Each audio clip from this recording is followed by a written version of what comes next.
दोस्तों नमस्कार।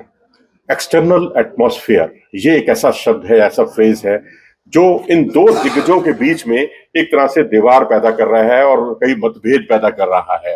क्योंकि आपको याद होगा जब पहले जो 6 मैच थे उसमें विराट कोहली का जो स्ट्राइक रेट था आईपीएल में बहुत अच्छा नहीं था। 133 का मैच स्ट्राइक रेट था और एक मैच में तो उनका स्ट्राइक रेट 118 था। और विराट कोहली के इस एटीट्यूड पर या बहुत धीमा खेलने के फलस्वरूप उन पर टिप्पणी की थी सुनील गावस्कर ने। और सुनील गावस्कर ने कहा था कि कोई खिलाड़ी अगर टी20 फॉर्मेट में 13 या 14 ओवर तक बल्लेबाजी करता है और उसका स्ट्राइक रेट केवल 118 रहता है तो वो सवालों के घेरे में है और उसे अपनी इस आदत को बदलना होगा। इस पर विराट कोहली काफी गुस्से में आ गए। उन्होंने आखिरकार एक सवाल के जवाब में जिसमें उनसे पूछा गया था, एक्सटर्नल एटमॉस्फेयर का जिक्र किया गया था, बाहरी बातों का कितना असर होता है, इस पर उनसे पूछा गया था तो उन्होंने कहा कि मैं इन सब बातों की परवाह नहीं करता। लेकिन फिर सुनील गावस्कर ने अपना एक शगुफा छोड़ा।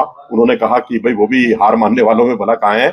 उन्होंने कहा जब आप पर कोई एटमॉस्फेयर का, एक्सटर्नल एटमॉस्फेयर का कोई असर नहीं होता, बाहरी बातों का कोई आप पर असर नहीं होता, तो फिर आप इन बातों पर रिएक्ट क्यों करते हैं, इन पर ध्यान क्यों देते हैं। उसके बाद से विराट कोहली शांत थे, केवल बल्ले से वो इसका जवाब देना चाहते थे।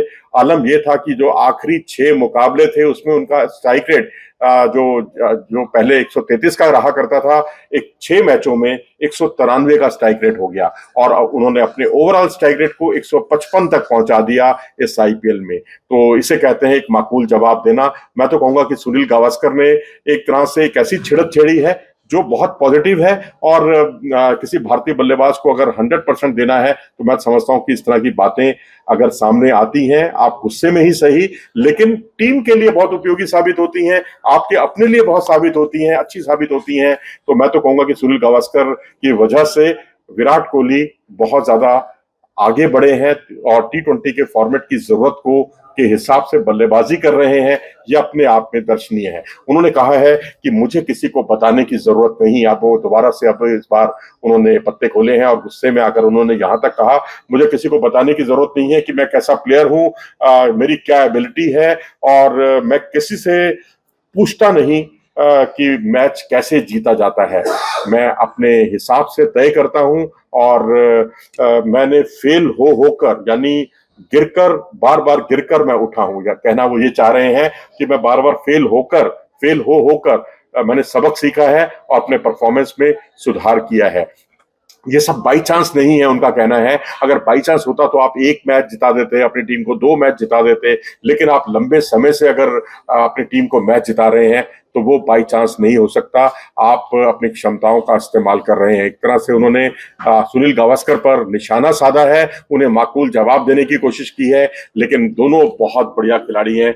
मैं किसी जमाने में सनी भाई का, सुनील गावस्कर का बहुत बड़ा फैन था और आज मैं विराट कोहली का बहुत बड़ा फैन हूं और मैं समझता हूं कि सुनील गावस्कर ने उनके अंदर छिपी हुई प्रतिभा जो है वो उजागर कर दी है, ये सब कहते हुए। और मैं तो ये कहूंगा कि अपने मन को शांत रखें विराट कोहली, लेकिन अगर उनकी इन बातों से अपने स्ट्राइक रेट को वो 133 से 193 पर पहुंचाते हैं और ओवरऑल स्ट्राइक रेट उनका 155 का हो जाता है और पावर प्ले में उनका स्ट्राइक रेट 161 को पार करता है, 661 रन वो कुल मिलाकर बनाते। रन तो पहले भी बनाते थे लेकिन स्ट्राइक रेट में इतना सुधार उनमें पहले नहीं दिखा।